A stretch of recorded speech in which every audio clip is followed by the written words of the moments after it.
What's up YouTube, Dale here from Zephyr, and today I'm finally able to bring you the concoction that is Black Rose Predaplants. Now this build actually involves less Predaplants. This is a very small supportive engine for Black Rose. It is still Black Rose focused. There are the other way around you can do it, where you play more Predaplant monsters, you play more starters for them and everything else in between. Whereas this one is still natural plays for Black Rose, but then the Predaplants are going to give them an added edge for a bit more heavier combo, or just more ways to interact with your opponent. I'm going to take you through the profile, show you what we've got, explain why we've got it, and kind of go from there. So with all of that out of the way, please smash that like button, hit that notification bell, and subscribe so you don't miss out on any more upcoming content. Starting off with the card that basically bridges everything together, and that is your Princess Dracenea, the First in Trees. So this is what's going to allow you to kind of bridge between the Predaplants and the Black Rose. And what I mean by that is, it gives you that tuner that you need. It gives you that ability to special summon additional times, where is kind of where you want your Predaplants to be. But if you start off with your Predaplants, you can also then bridge into your Black Roses. So you're not really clashing on anything too much. And this is what allows you to play a deck like this that sometimes can have starters for both sides that need to use a normal summon or need to be summoned in one way or another. For the Rose Dragons themselves, I've got 3 Rox Rose and 3 White Rose. So White Rose is your ideal starter for the Rose side of the deck, because this one lets you special summon a Rose from the hand, and then you're able to kind of bridge your plays up and then move into your Synchro plays and so on and so forth. We've only got the one Red Rose for the pure fact that this is the one that's the least important for the Rose Dragons themselves, and that's where the Predaplants are going to come in to help you out. Yes, when you're looking at your Red Rose Dragon alongside your Rox Rose, these two are your tuners, and this one you're going to focus on more as your tuner than the Red Rose, but it's just an added benefit that if you get access to it off of the back of your Rox Rose, that's when you're going to be able to build your plays going forward. Then carrying on for the Rose cards themselves directly, we do have 3 Black Rose Garden. This card again is just another ideal starter for you. It's so incredibly powerful, and the fact that it turns all cards into, when you've got it with the Red Rose Witch, everything is plants, all of your plants are protected. It just kind of helps protect your Predaplants as well, so it's just like a nice kind of backup. Then we've got the 1 Frozen Rose and the 1 Basil Rose Shoot. Now you can play more Frozen Rose if you want to, because with the Predaplants you're playing more plants. So this one actually gives you the end phase to draw 2 a little bit more as well. But then if you trip it off a non-plant, which is going to come down to your Rose Dragons, you get to add a level 4 or lower plant from the deck to the hand. So more access to your Draceneas, more access to your Predaplants. Again, if you wanted to max this out, you can do without an issue, and it actually puts in a lot of work for you. Then for the generic kind of cards that you would play in your Rox Rose or like your Rose Dragon deck style anyway, 1 Vengeful Witch, 1 Twilight Rose, and then I still like to play the 1 Glow Up and the 1 Spore. Both of these are doing the exact same jobs. They're just more targets you can send with stuff like your Red Rose Witch. They can help you adapt your Synchro plays. What I like about Spore is it lets you manipulate levels, which can sometimes open up different routes of play for you. But it is a 41 card deck, so you could cut one or the other. I just feel that Glow Up Bulb is just more of a generic option that just helps you out in more scenarios than not. And then the Spore is one of the ones that once you've got the setup in place, bringing it back to the field actually helps you adapt and be a bit more versatile. Entirely up to you on these ones. The reason you're only playing 1 Vengeful and 1 Twilight is for the pure fact that you're not using Vengeful as your extender as much anymore, but in a pure Black Rose build you would do that.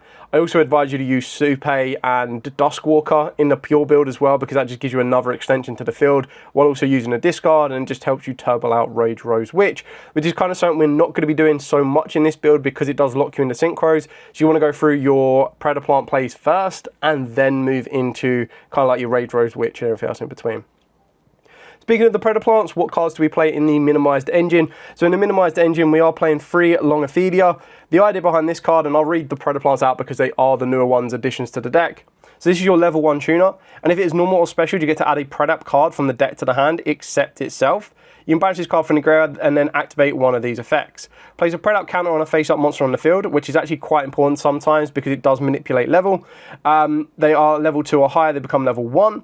And then you can also set a Polymerization from the grave or banishment, so it gives you a bit more recurability. It's also one of the ones you don't mind starting off with, which is why you're playing it at 3. And the rest are just targets you want to be sending, searching, adding, and doing everything else you want with. And that's going to be your brand new Predaplant Lizard, and then your well, not your brand new, but your classic Bickless. So the Lizard is a non-tuner at level 3, and if you control a Predaplant or a Starving Venom monster and this card's in the hand, you special summon it, then you get to add a Polymerization from the deck to the hand. Target 1 face-up monster on the field, it becomes dark until the end of this turn, and if this card is specialed from the graveyard, you get to draw a card, which is very easily to do. Your bait place is if it is sent to the grave, you add a Predaplant monster from your deck to the hand, except itself. And if a monster with a Predapt counter is on the field, you get to special on this card from the graveyard, but banish it when it leaves the field. So that's also very easy to facilitate, which is where the counter action on the Longipedia comes into play. The draw for this is very easy to utilize, and this is your level 1 non-tuner. Not that you use it as like kind of synchro material as much, it's mainly this one that will be your bridge. But again, most of your Predaplants you want to use as fusion material than anything else. Then the other Predaplant cards we play is the one Predapt Primitive. This card's pretty nice. So you send a Predapt card from the deck to the graveyard, accept itself, and then add a polymerization spell or a fusion spell from the deck to the hand. Yes, you can just search out super polymerization, which is pretty nice. You can't special summon from the rest of the turn off this card's loaded except plants or dragons. Well, it's great that the Black Rose side is just plants and dragons anyway. And then if a monster is special to your opponent's field, except during damage state, you get to banish this card from the grave, target a fusion monster you control and destroy it. That is beneficial because you can blow up your own Starving Venom fusion dragon and then just nuke your opponent's field, which is kind of cool. The other cards that kind of help you search out, or the cards you search out and bridge and everything else in between, is Polymerization and then Super Duper Polymerization. You can main deck Super Polymerization if you want to. That's not an issue, but the way that I kind of saw it was, you would only search out Super Polymerization going first if you already have cards you need to, just to kind of help you push a little bit more. Also in that sense as well is that, yes, it's great going second, but by the time you search out that Super Polymerization, you would have gone through a lot, and I'd be amazed if you get to that point by searching it. So you can side it in if you wanted to. You can also play free of it if you wanted to. I ultimately went with Forbidden Droplet and Forbidden Crown in the main. I just feel they get a bit more versatility. But if you wanted to, you can main deck Super Polymerization at free, and then it's also very easily searchable. Then for the non-engine, pretty standard. Fuas, Ashes, Bells, 2 Droplet and a Crown, just because Crown is the flavor of the month. I still like to play Dominus Impulse. Like, your Predaplants are darks, your Black Roses are darks. There's not really direct cards that you will always consistently go into that you lock yourself out of. But if you find yourself locking them out, then just swap out the Impulses. You can go for a Nibiru's or anything else you need in between. I did also consider Harmonia. Now, in a build where you are just using Predaplants to search you Super Polymerization, and then your extra deck is going to be using Sea Monster Theseus, Mud Dragon, and Garura, then I would advise you to play Harmonia, because you don't care about not being able to activate non-synchro monsters effects on the field. Like, that's absolutely fine.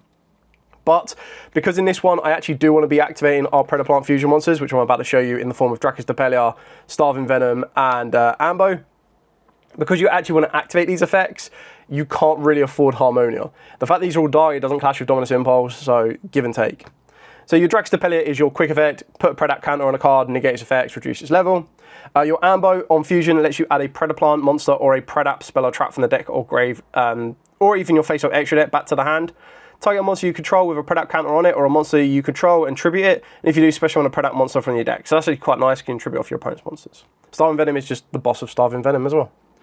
And then carrying on, the only other one, as I've definitely forgot to put a sleeve on it, so bear with me 2 seconds, because that's just poor visualization.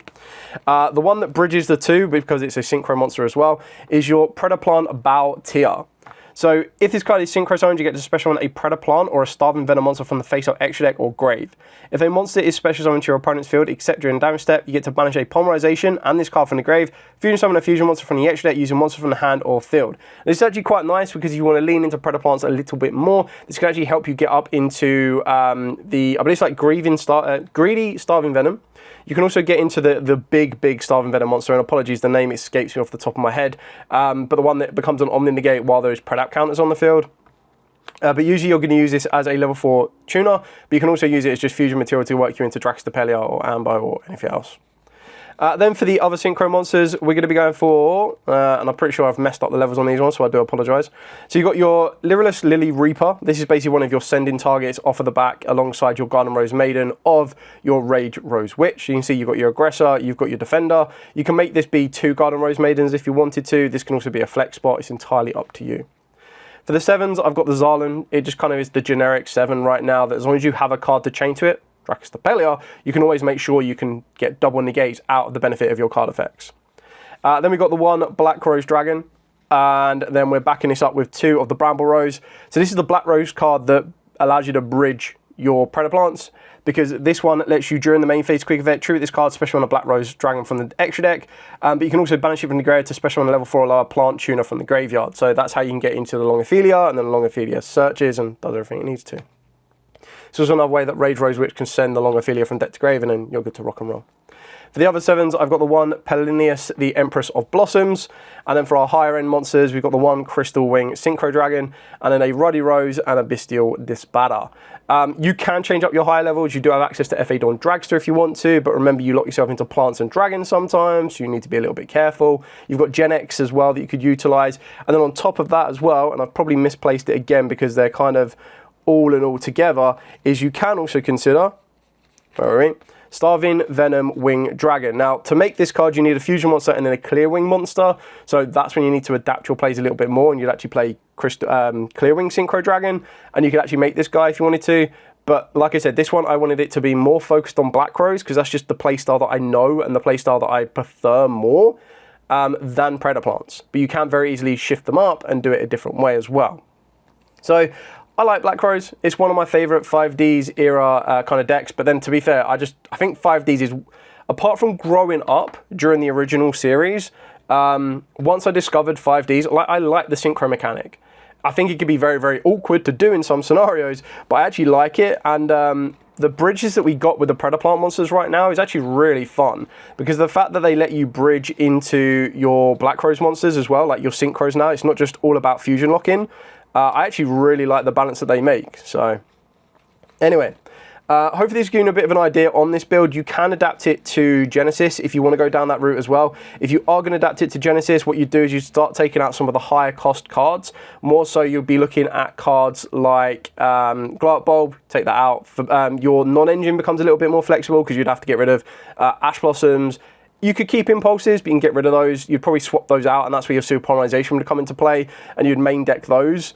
But yeah, it gives you a bit more flexibility to adapt it and change it around. Anyway, thanks so much for watching. Any questions at all, by all means, please put in the comments down below. This is like my first draft of this deck, so there's still me trying to figure out, like, I've played it safe with the Black Rose cards because I know how they operate, and I'm just testing out if I want to add more Predaplants to it, or if I'm happy with this baseline and its consistency beyond that point as well. Anyway, thanks so much for watching. Like, comment, subscribe, share. Till next time, as absolutely always, stay safe, and of course, happy dueling.